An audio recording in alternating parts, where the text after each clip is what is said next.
तो नमस्कार बच्चों।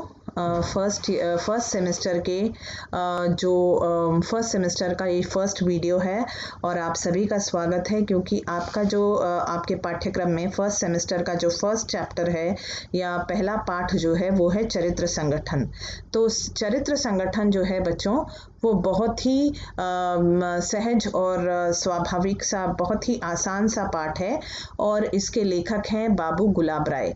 तो इस पाठ को जानने से पहले हम लेखक का एक संक्षिप्त परिचय जान लेंगे बच्चों, और फिर हम जानेंगे कि आखिर चरित्र होता क्या है।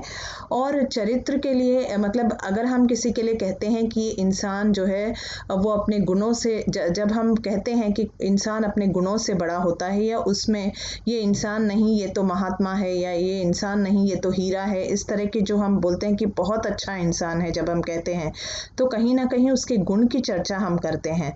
तो आखिर चरित्र में ऐसे कौन सी चीज़ें हैं, ऐसे कौन से गुण हैं कि हम कहते हैं कि इंसान जो है चरित्रवान है।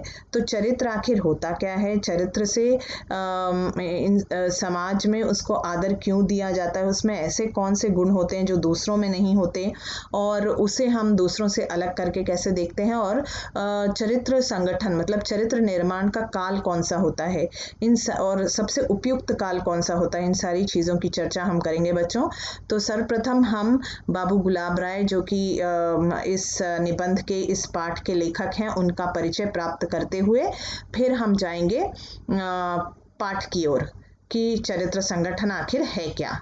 तो चलिए बच्चों, पहले हम जान लेते हैं बाबू गुलाब राय का एक संक्षिप्त परिचय। तो जैसा कि बच्चों आप जानते हैं, बाबू गुलाब राय जो हैं उनका जन्म 1888 में इटावा उत्तर प्रदेश में हुआ, और उनके पिता श्री भवानी प्रसाद, बहुत ही धार्मिक वातावरण उनके घर में था बच्चों, और धार्मिक प्रवृत्ति के व्यक्ति थे। और उनकी माता जी भी जो है वो कृष्ण की उपासक थीं, और सूर कबीर के पदों में को जो है वो तल्लीन होकर गाया करती थी। तो ये जो भक्ति का वातावरण है, उन्हें अपने माता पिता से ही ये धार्मिक प्रवृत्ति प्राप्त हुई। और फिर गुलाब राय जी जो हैं उनकी प्रारंभिक शिक्षा दीक्षा मैनपुरी में ही हुई, और उसके पश्चात उन्हें अंग्रेजी शिक्षा के लिए जिला आगरा कॉलेज में जो है उन्होंने विद्यालय भेजा गया। उसके बाद जो है फिर बाद में उन्होंने आगरा कॉलेज से बीए की परीक्षा प्राप्त की, और दर्शन शास्त्र में, फिलॉसफी में बच्चों उन्होंने एमए किया। और साथ में फिर बाद में वो जो है छतरपुर के महाराज के पास जो है वो चले गए, उनके पर्सनल सेक्रेटरी बनकर, निजी सचिव बनकर वहाँ चले गए। और उसके पश्चात वहीं पर उन्होंने दीवान का काम किया और चीफ जज बनकर वहाँ पर उन्होंने काम किया। लेकिन छतरपुर के महाराज की मृत्यु के पश्चात वो फिर आगरा लौट आए, और उन्होंने हमेशा हिंदी साहित्य की सेवा करते हुए जो है अपना शेष जीवन बिताया। तो पहले वो आगरा के सेंट जॉन्स कॉलेज में हिंदी विभागाध्यक्ष बनकर काम करते रहे, और उसके बाद उन्होंने अंतिम मतलब जीवन के अंतिम पड़ाव तक हिंदी साहित्य की सेवा की, साहित्य साधना में वे लगे रहे। उनकी साहित्यिक सेवाओं के फलस्वरूप आगरा विश्वविद्यालय ने उन्हें डीलिट की उपाधि से भी सम्मानित किया, और 1963 में आगरा में ही उनका स्वर्गवास हो गया। ठीक है। और साथ ही साथ अगर मैं बात करूं उनकी कृतियों की, तो आलोचनात्मक कृतियां उनकी हैं। वो एक अच्छे आलोचक थे, वो एक अच्छे जो है साहित्यकार थे, वो एक अच्छे निबंधकार थे। तो उनकी जो आलोचनात्मक कृतियां हैं बच्चों, उनमें नवरस, हिंदी साहित्य का सुबोध इतिहास, हिंदी नाट्य विमर्श, आलोचना, कुसुमांजलि, और काव्य के रूप, सिद्धांत और अध्ययन आदि उनकी जो है आलोचनात्मक रचनाएं हैं। ऐसे ही उनके दर्शन संबंधी रचनाएं हैं, कर्तव्य शास्त्र, तर्क शास्त्र, बौद्ध धर्म, पाश्चात्य दर्शनों का इतिहास, और भारतीय संस्कृति की रूपरेखा।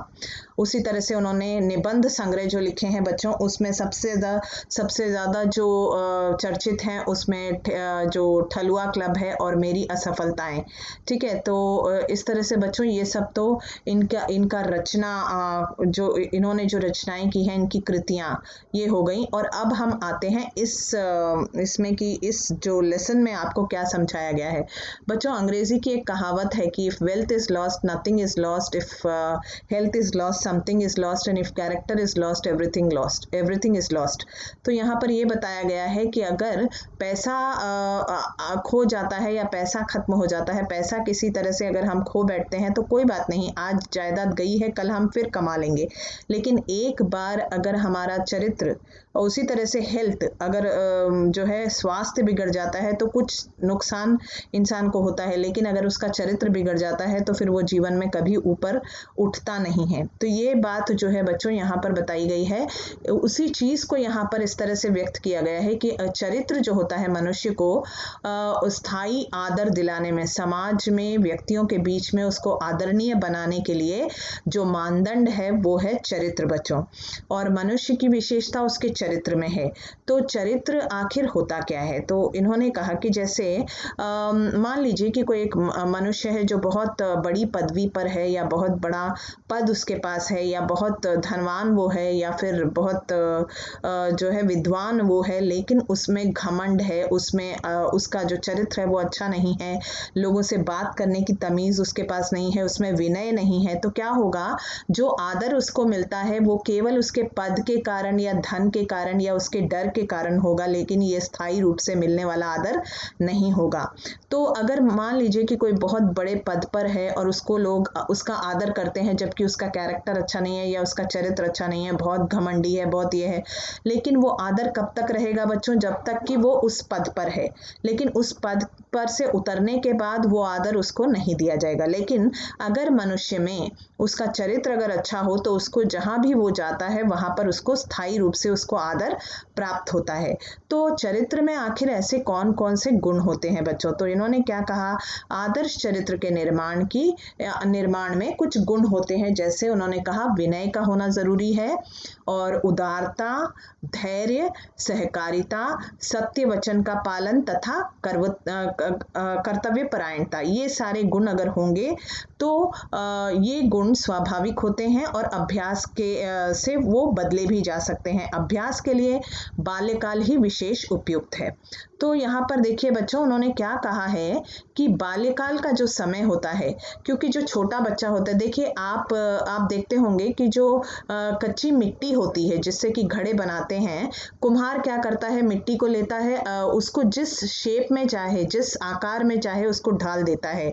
अगर वो मिट्टी को लेता है और उससे अगर वो घड़े बनाना चाहे तो घड़े बना देता है, उसको सुराही का शेप देना चाहे तो सुराही का आकार दे देता है। उसी तरह से जो बच्चा होता है, इसलिए कहा कि जो चरित्र निर्माण का सबसे उपयुक्त काल होता है वो है बाल्यकाल, ठीक है, क्योंकि वो एक ऐसी अवस्था होती है जब बच्चे की जो स्नायु होती है वो बहुत स्नायु, उसका मस्तिष्क जो है जिस तरह से उसको मोल्ड किया जाए, जिस तरह से उसको जो है जिस तरह की शिक्षा उसको दी जाए वो वैसा ही बन जाता है। कोई भी जन्म से भला या बुरा नहीं होता बच्चों। तो बाल्यकाल जो है वो सबसे उपयुक्त अवस्था है कि एक चरित्र निर्माण की सबसे उपयुक्त अवस्था मानी गई है, ठीक है। अब सबसे पहला गुण चरित्र निर्माण के लिए जो उन्होंने कहा है वो है विनय। अब विनय जो है वो विद्या का भूषण होता है, और विनय के बिना तो विद्या भी शोभा नहीं देती, वो कहते हैं। देखिए, विनय का अर्थ होता है, कहते हैं ना, तेलुगु में भी कहते हैं कि एंत एदगिना उदगी उंडाली, बोलते हैं कि जितना भी हम बड़े क्यों ना हो जाएं, लेकिन हमें डाउन टू अर्थ होना चाहिए, हमें घमंडी नहीं बनना चाहिए, हमें हमेशा जो है हमें विनम्र बन के रहना चाहिए, लोगों का आदर करना चाहिए, लोगों से जिस तरह से अपने मतलब शिष्टाचार को नहीं भूलना चाहिए। और अगर विनय केवल शिष्टाचार के लिए आवश्यक नहीं है, वरन इससे आत्मा की भी शुद्धि होती है। विनयशील मनुष्य जो है वो जो विनयशील होता है वो कभी अभिमानी नहीं होता, वो अभिमान के दोष से हमेशा बचा रहता है। और नम्र स्वभाव अगर हमारा होगा, हम दूसरों से प्रेम भरी बातें करेंगे तो वैसा ही व्यवहार लोग हमारे साथ करेंगे। और भयवश विनय आत्मा को गिराती है और प्रेमवश विनय आत्मा का उत्थान करती है। विनयशील मनुष्य कहीं भी जाए, किसी भी अवसर पर उसको जो है गौरवहीन नहीं होना पड़ता, गौरवहीनता का अनुभव उसे नहीं होता बच्चों। तो यहाँ उन्होंने क्या कहा कि लेकिन आजकल हम अपने मित्रों का, अपने अभिभावकों का, अपने माता पिता का और गुरुओं का आदर आजकल कम होता चला जा रहा है। तो ये विनयशीलता जो है वो चरित्रवान मनुष्य के लिए, चरित्र के लिए सबसे पहला गुण जो उन्होंने कहा है कि विनय होनी चाहिए। मान लीजिए बच्चों कि आप बहुत पढ़े लिखे हैं, लेकिन कभी कभी ऐसा होता है कि आपको बड़ों से बात करने की तमीज़ नहीं है, छोटों से बात करने की तमीज़ नहीं है।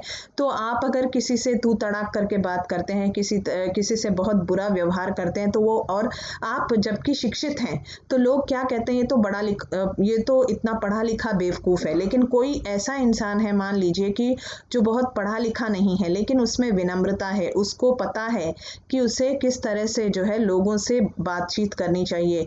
उसके पास विद्या नहीं है, लेकिन अगर उसके पास शिष्टाचार है, उसके पास विनय है, तो लोग कहेंगे देखो ये बहुत पढ़ा लिखा नहीं है, फिर भी ये विनयशील मनुष्य है। तो विद्या जो है, विद्या भी शोभा नहीं देती, बिना विनय के तो विद्या भी शोभा नहीं देती। और इसका बेस्ट एग्जाम्पल उन्होंने बताया है कि विष्णु जी जो थे, एक बार भृगु महर्षि ने क्रोध में आकर विष्णु जी के वक्ष पर अपनी लात चला दी, और तब विष्णु जी, देखिए वो तो भगवान थे, चाहते तो उन्हें क्रोध भी आ सकता था, और वो चाहते तो अरे मैं भगवान हूँ और तुमने मेरा इस तरह से अनादर किया, और वो सोचकर वो उनको शाप दे सकते थे। लेकिन उन्होंने ऐसा कुछ नहीं किया, बल्कि उन्होंने कहा महाराज आपके पैरों में कहीं चोट तो नहीं आई।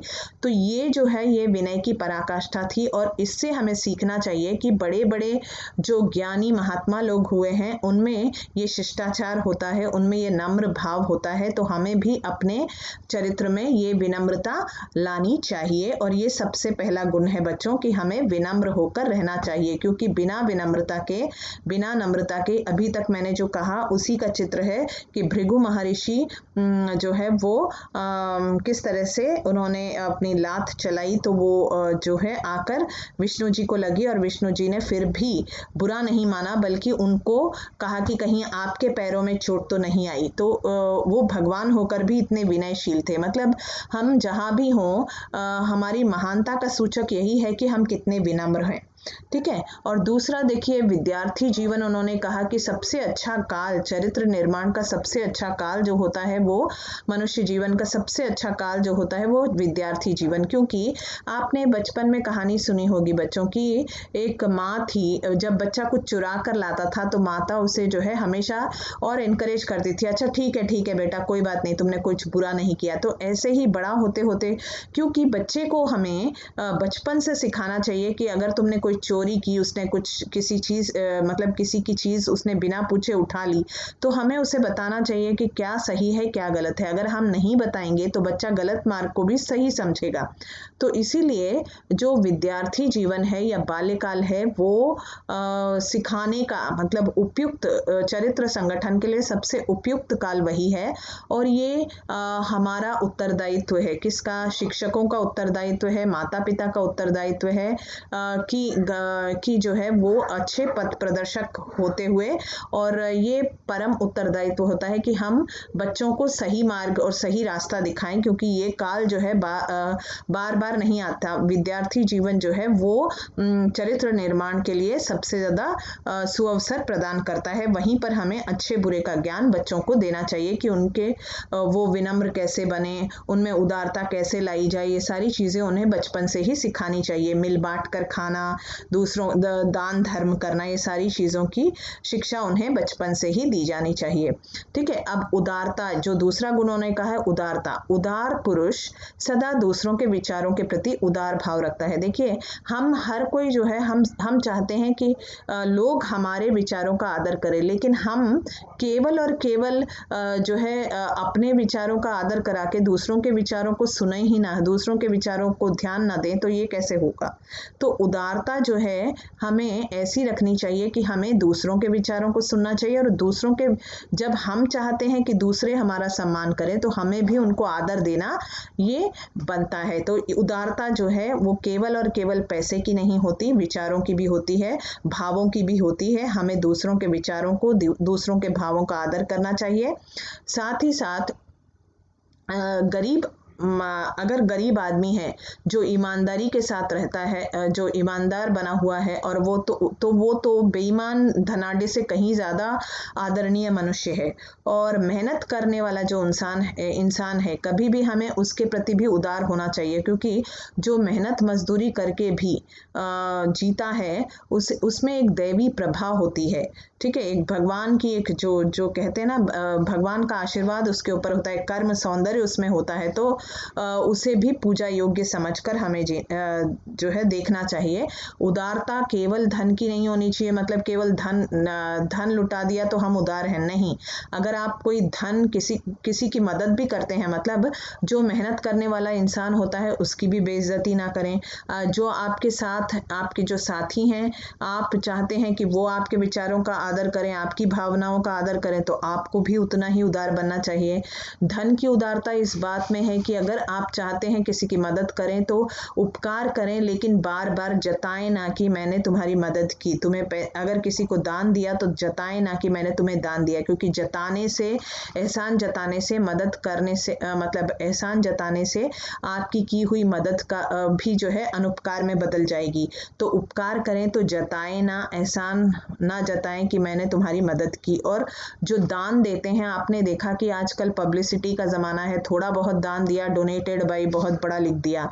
तो यहाँ पर ये कहा गया है कि जो दान देते हैं वो गुप्त रूप से दिया जाना चाहिए। इस हाथ से किया हुआ दान इस हाथ को भी पता न चले। तो दान की उदारता ऐसी होनी चाहिए कि हमें गुप्त रूप से दान देना चाहिए। फिर उसके बाद क्या कहते हैं बच्चों की सहकारिता होनी चाहिए। सहकारिता मतलब हम अपनी न्यूनता स्वीकार करते हैं। मनुष्य सामाजिक प्राणी है, ठीक है। सहकारिता में हम अपनी न्यूनता स्वीकार करते हैं। हम अपने आप को तो बहुत बड़ा समझते हैं, लेकिन हम दूसरों से तो चाहते हैं कि दूसरे हमारी मदद करें, लेकिन हम दूसरों की मदद नहीं करना चाहते। तो ये कहाँ का ये सहकारिता नहीं है। सहकारिता इस बात में है कि हम ये समझें कि हम जो है सामाजिक प्राणी हैं, मनुष्य, और जैसे हम दूसरों से मदद चाहते हैं तो दूसरों की भी मदद करना हमारा कर्तव्य बनता है। हमें कृतघ्न नहीं होना चाहिए, बल्कि कृतज्ञ होना चाहिए। दूसरों की मदद भी हमें समय समय पर करते रहना चाहिए। और इसी तरह से मनुष्य की एकता और समाज की स्थिति जो है सहकारिता में ही, कोऑपरेशन, म्यूचुअल कोऑपरेशन। तो मानव जीवन ही एकता के सूत्र पर बंधा हुआ है कि हम अकेले अकेले जी ही नहीं सकते। हमें दूसरों की आवश्यकता पड़ती है अपनी चीज़ों के लिए, और दूसरों को भी हमारी आवश्यकता पड़ सकती है। तो अपने जीवन यापन के लिए जैसे हम दूसरों से ये चाहते हैं कि दूसरे हमारी मदद करें, उसी तरह से दूसरे भी यही चाहते होंगे कि हम जब उन्हें मदद की ज़रूरत हो तो हम भी उनकी पूरी मदद करें। तो ये है कोऑपरेशन या सहकारिता। फिर उसके बाद क्या कहते हैं, सत्य वचन बोलना। सत्य बोलने के लिए बड़े आध्यात्मिक बल की आवश्यकता होती है। चरित्रवान पुरुष जो है, अब देखिए बच्चों कि कभी कभी हम देखते हैं कि अगर हमें झूठ बोलने की आदत लग जाती है तो एक झूठ को छुपाने के लिए हम 100 झूठ बोलते हैं, ठीक है। लेकिन सत्य बोलने में वो डर नहीं है, लेकिन आध्यात्मिक बल की आवश्यकता होती है, क्योंकि सत्य बहुत कड़वा होता है बच्चों, और सच कोई सुनना नहीं चाहता। इसलिए हम जो है झिझकते हैं, सच बोलने से झिझकते हैं और झूठ बोल देते हैं। लेकिन झूठ बोलने से क्या होता है, एक झूठ को छिपाने के लिए फिर हम 100 झूठ बोलते हैं। लेकिन अगर हम सच बोलें तो जो है उस समय तो समाज या लोग जो है हमारी बुराई करेंगे और लोग सोचेंगे कि देखो ये कैसा मुंह पर बोलता है, लेकिन शायद वो सच आखिर में जो है सच की ही विजय होती है। और चरित्रवान पुरुष जो है उसको अपनी आत्मा में उतना बल रखना चाहिए कि वो सत्य को निर्भयता से कह सके। अगर वो चरित्रवान इंसान है, अगर वो मनुष्य चरित्रवान है, तो वो सत्य किसी भी कीमत पर सत्य का साथ नहीं छोड़ता। जैसे सत्यवादी हरिश्चंद्र के बारे में हमने सुना है, और राजपूतों के बारे में हमने सुना कि उन्होंने अगर किसी को वचन दे दिया तो फिर वो वचन से डिगते नहीं थे, वचन से हटते नहीं। तो इसी तरह से बच्चों हमने देखा कि जो चरित्रवान मनुष्य है उसमें विनय होनी चाहिए। तो विनय ही विद्या का भूषण होता है। तो कितने भी पढ़े लिखे क्यों ना हो, अगर आप में विनम्रता नहीं है तो आपकी विद्या का भी कोई मूल्य नहीं है। उसी तरह से आप में उदारता होनी चाहिए। आप अगर किसी को दान धर्म करें तो बता के ना करें, जता के ना करें, करें, ठीक है, गुप्त दान देना चाहिए और दूसरों के विचारों का आदर करना चाहिए। जैसे हम दूसरों से चाहते हैं कि लोग हमारे विचारों का आदर करें, हमारी भावनाओं का आदर करें, वैसी ही उदारता हमें दूसरों के प्रति रखनी चाहिए। फिर सहकारिता होनी चाहिए कि हमें दूसरों की मदद करनी चाहिए, ठीक है। जैसे हम दूसरों से मदद चाहते हैं उसी तरह से दूसरों के साथ हमारा जो है तालमेल बिठाकर हमें उनकी मदद करनी चाहिए। सत्य वचन बोलना चाहिए, क्योंकि सत्य बोलने में कोई मिर्ची मसाला लगाने की आवश्यकता नहीं होती है।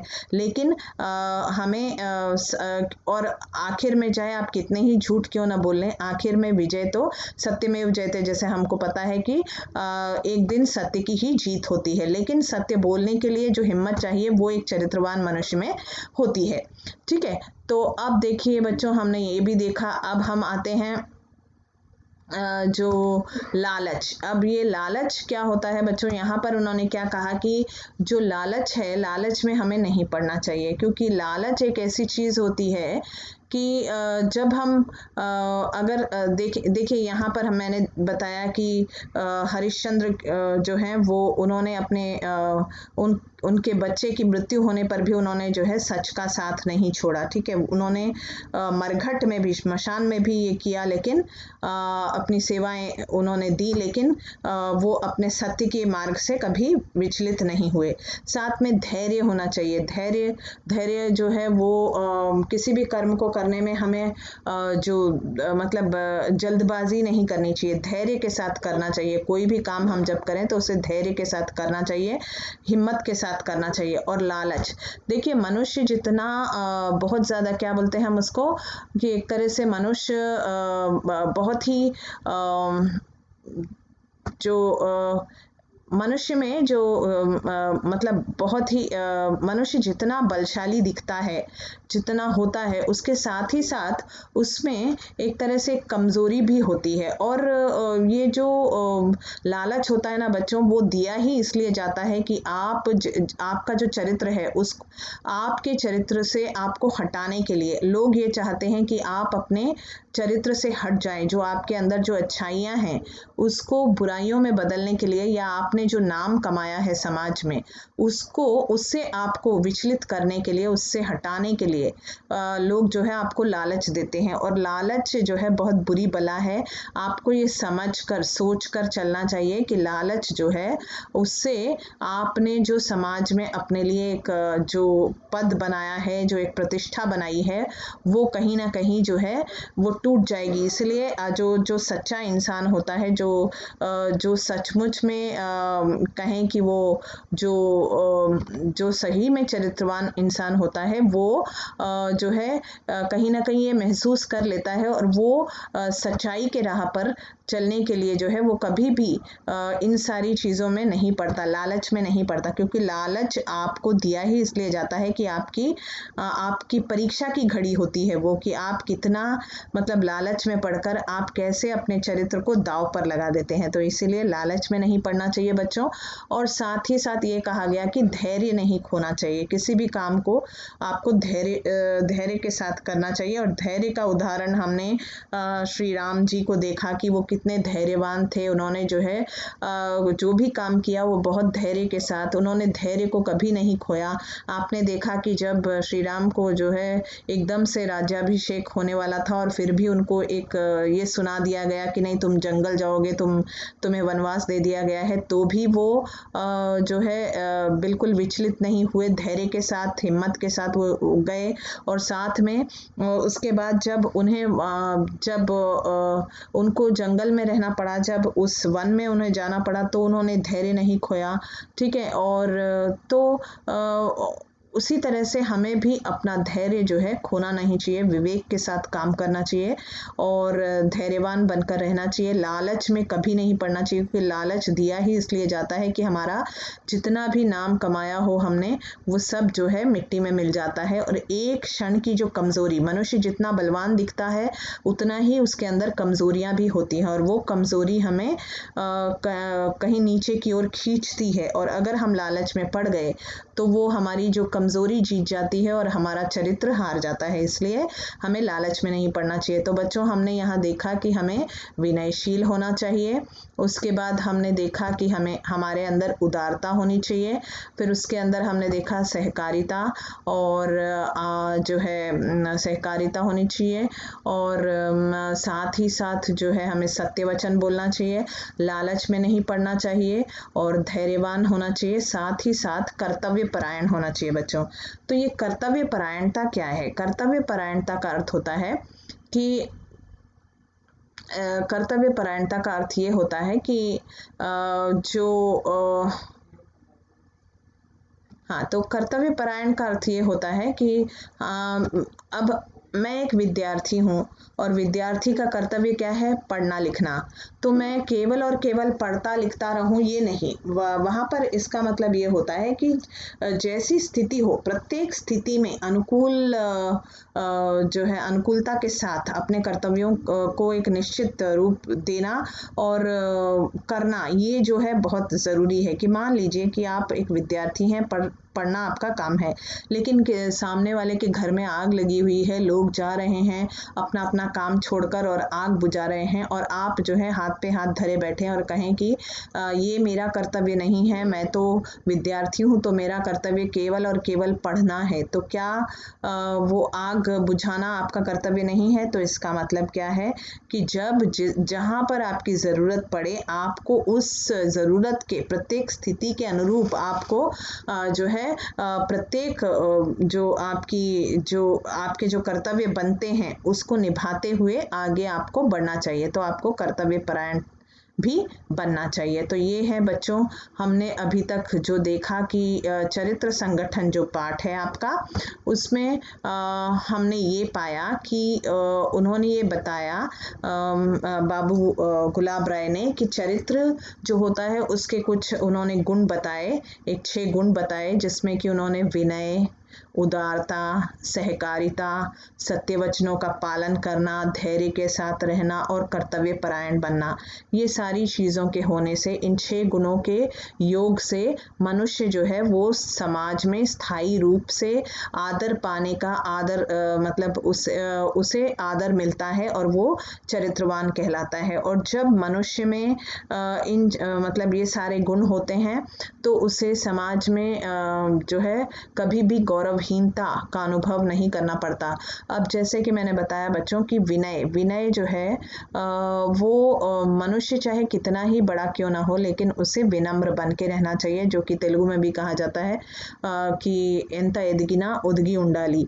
ठीक है, तो आप जितने भी बड़े क्यों ना हो, लेकिन अपनी असलियत को नहीं भूलना चाहिए, वास्तविकता को नहीं भूलना चाहिए, और बड़ों से बड़ों का आदर करना चाहिए, छोटों से किस तरह व्यवहार करना चाहिए ये आपको आना चाहिए। क्योंकि अगर आप पढ़े लिखे हैं फिर भी आप अगर लोगों से तो तड़ाक करके बात करते हैं तो वहाँ लोग कहेंगे ये पढ़ा लिखा बेवकूफ़ है।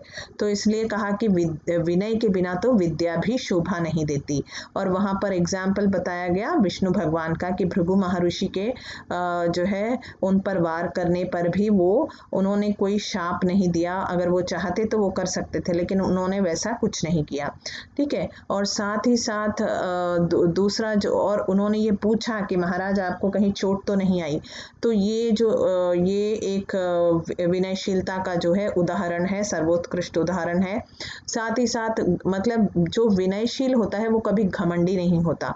और अगर हम देखें तो रावण भी बहुत ही जो है प्रकांड पंडित था, लेकिन कहीं ना कहीं उसके अंदर जो घमंड आ गया था उसी के कारण जो है उसका विनाश हुआ।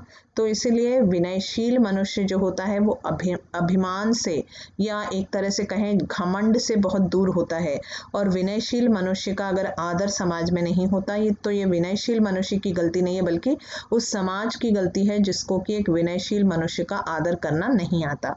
ठीक है, तो ये हो गया विनयशील होना। उदारता मन की होनी चाहिए, भावों की होनी चाहिए। उदारता धन मतलब धन के रूप में अगर हम किसी की मदद करते हैं तो हमें ये देखना चाहिए कि जब हम किसी की मदद करें तो उसे जता कर ना करें, क्योंकि जता कर अगर हम मदद करेंगे तो ऐसी मदद से तो मदद ना करना अच्छा है। क्योंकि हम मान लीजिए कि मैं एक 10 रुपये किसी को दान में देती हूँ, लेकिन 10 बार कह दूँ कि मैंने तुम्हें 10 रुपये दिए, मैंने तुम्हें उस दिन 10 रुपये दिए, 10 रुपये दिए, तो वो 10 रुपये ना देना ही बेहतर होगा कि मैंने दिए या ना दिए उसका कोई मोल नहीं रह जाएगा।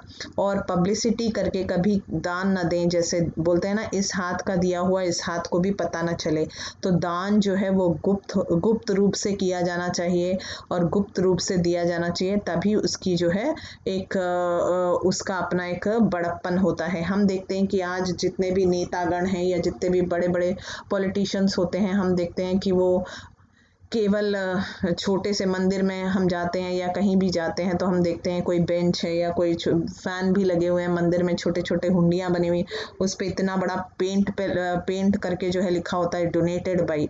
उसकी ज़रूरत ही नहीं है। आप अगर कुछ डोनेट करना चाहते हैं, कोई दान देना चाहते हैं, तो ऐसे दीजिए कि मदद भी हो जाए और आप उसे पब्लिसिटी के लिए ना कीजिए। ठीक है, तो ये है उदारता, चाहे वो धन की हो, भावों की हो, विचारों की हो। और सहकारिता इज़ नथिंग बट कोऑपरेशन। जैसा कि हम सभी जानते हैं, हम सब सामाजिक प्राणी हैं। जैसे हमें अपने जीवन यापन में अपने कार्यों को करने के लिए दूसरों की मदद की आवश्यकता पड़ती है, वैसे ही दूसरों को जब हमारी आवश्यकता पड़ती है तो हमें कृतघ्न नहीं बनना चाहिए, बल्कि परोपकारी बनना चाहिए, दूसरों की मदद करनी चाहिए। और सत्य वचन बोलना चाहिए बच्चों। सत्य वचन इसलिए कहा क्योंकि देखिए, सच बोलने में बहुत हिम्मत चाहिए होती है और सच जो है सुनना भी नहीं चाहते लोग।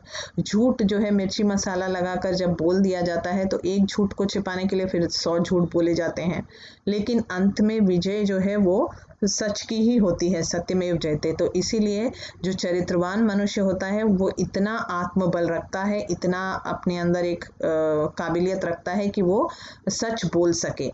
और उसके साथ साथ बच्चों फिर उन्होंने कहा कि लालच में ना पड़ना। तो लालच जो है उसको भी हमने देखा कि जो लालच होता है बच्चों, तो कहीं ना कहीं उन्होंने ये बताने की कोशिश की कि जो लालच जो होता है वो मतलब मनुष्य को लालच दिया भी इसीलिए जाता है कि वो कहीं ना कहीं लालच इसलिए दिया जाता है कि जो इंसान जिसने कि नाम कमाया है, बहुत बड़ा बन चुका है, उसको कहीं ना कहीं उसके चरित्र पर चोट करने के लिए ही उसके विरोधियों द्वारा लालच दिया जाता है। और अगर हम लालच में पड़ गए, हमने ये अविवेक वहाँ पर कर दिया, तो क्या होगा कि हमारी जो समझ है वो कहीं ना कहीं जो है हमें फिर पतन की ओर ला देती है। इसलिए हमें बहुत संभल कर, जो चरित्रवान मनुष्य होता है वो कभी भी अपने रास्ते से हटकर जो है वो रूखी सूखी खा लेगा, लेकिन कभी भी वो लालच में पड़कर गलत काम नहीं करता। और धैर्य जो है वो सबसे बड़ी चीज़ है कि अपने कार्यों में जब भी हम कुछ करें तो सफलता तभी मिलती है जब हम धैर्य के साथ जो है जीवन बिताते हैं। तो ये धैर्य भी होना चाहिए। और कर्तव्य परायणता मतलब हमें प्रत्येक स्थिति के अनुकूल अपने आप को ढालकर जो है निश्चित रूप से जहाँ पर हमारी मदद की आवश्यकता हो वहाँ पर हमें करना चाहिए। ये नहीं कि मैं विद्यार्थी हूँ इसलिए किसी का घर जल रहा है या कुछ और काम है। मान लीजिए कि मेरी माँ बीमार है और मैं एक विद्यार्थी हूँ, तो तब मेरा तत्क्षण जो उस समय मेरा जो कर्तव्य बनता है ये है कि मैं अपनी माँ की मदद करूँ। ठीक है, खाना बनाने में मदद करूँ या बर्तन धोने में मदद करूँ या छोटी मोटी जो भी मुझसे हो सकता है वो मैं करूँ। तो इस तरह से बच्चों हमने देखा कि चरित्र आखिर होता क्या है। और सबसे ज़्यादा उन्होंने ये भी बताया कि चरित्र निर्माण का जो काल होता है बच्चों, उसमें उन्होंने कहा कि चरित्र निर्माण का जो काल होता है वो है बाल्यकाल। और बाल्यकाल में ही आपने वो कहानी सुनी, मैंने जैसे कहा कि एक माँ थी, उसने बच्चे को गलत शिक्षा, क्योंकि वो बच्चा रोज़ स्कूल जाता था, कुछ ना कुछ चुरा कर ले आता था, लेकिन माँ ने हमेशा उसको शाबाशी दी और कहा ठीक है बच्चा, कोई बात नहीं, कुछ गलती नहीं है। तो बच्चे ने क्या सोचा, अच्छा मतलब ये जो वो चोरी करता था, छोटी मोटी चोरी, वो बड़ी चोरियों में बदलती गई। और एक बार जब जेल हुई तब उसको लगा कि अरे मेरी माँ ने अगर मुझे उस दिन टोका होता तो शायद मैं ऐसा ना बनता। तो बच्चा जो भी है, चरित्र निर्माण का जो काल है, चरित्र संगठन का जो उपयुक्त समय है वो बाल्यकाल है, जो विद्यार्थी जीवन होता है। उसी में हम जो शिक्षक हैं या जो भी अभिभावक हैं, जो पथ प्रदर्शक जो होते हैं, बच्चों के मार्गदर्शक जो होते हैं, उन्हें सही मार्गदर्शन और अच्छे और बुरे में पहचान वहीं से बच्चों में सिखाना चाहिए कि वो क्या गलत कर रहे हैं, क्या सही कर रहे हैं। उन्हें विनयशील बनाना चाहिए, उन्हें उदार बनाना चाहिए। इस तरह से उनके चरित्र का निर्माण उसी समय से करना चाहिए बच्चों। तो इस तरह से मैं समझती हूँ कि, और साथ ही साथ जो कहा कि ये जो एक पाठ है, ये एक तरह से आपको पर्सनालिटी डेवलपमेंट, व्यक्तित्व विकास की बातें हैं बच्चों।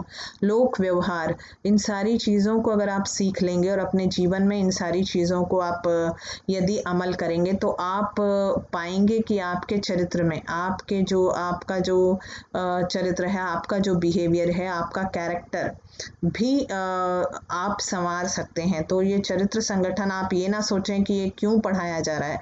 ये इसलिए पढ़ाया जा रहा है कि इसकी मतलब इसका काफ़ी महत्व है जीवन में। आप जो विद्यार्थी दशा में हैं, अगर इस पाठ को आप अमल करते हैं, इस पाठ पर आप अमल करते हैं, इस पाठ में जो सिखाई हुई अच्छी बातों पर अमल करते हैं, तो आपका जीवन भी आप सफल बना सकते हैं बच्चों। तो इस तरह से आप इन सारी चीज़ों पर अमल करें। तो ये था बाबू गुलाब राय द्वारा आपका जो पहला पाठ है, उनके द्वारा रचित चरित्र संगठन पाठ, जिसमें कि हमने पहले बाबू गुलाब राय का एक संक्षिप्त परिचय प्राप्त किया, उनकी कृतियों का परिचय प्राप्त किया, ठीक है। और उसके बाद हमने ये देखा कि चरित्र के अंदर चरित्र होता क्या है और चरित्र में कौन कौन से ऐसे गुण होते हैं जो मनुष्य को, मनुष्य तो सभी होते हैं, लेकिन मनुष्यों में अच्छा बनाने के लिए या उन्हें उत्तम मनुष्य बनाने में या उन्हें जो है उन्नत स्थिति पर पहुंचाने के लिए कौन से ऐसे गुण होते हैं जो उन्हें चरित्रवान बनाते हैं। इन चीज़ों को हमने यहाँ पर देखा बच्चों। आशा है कि आपको ये समझ में आ गया होगा, और अगर कुछ पूछना हो तो आप मुझसे फिर से पूछ सकते हैं। तो इस वीडियो में इतना ही। धन्यवाद।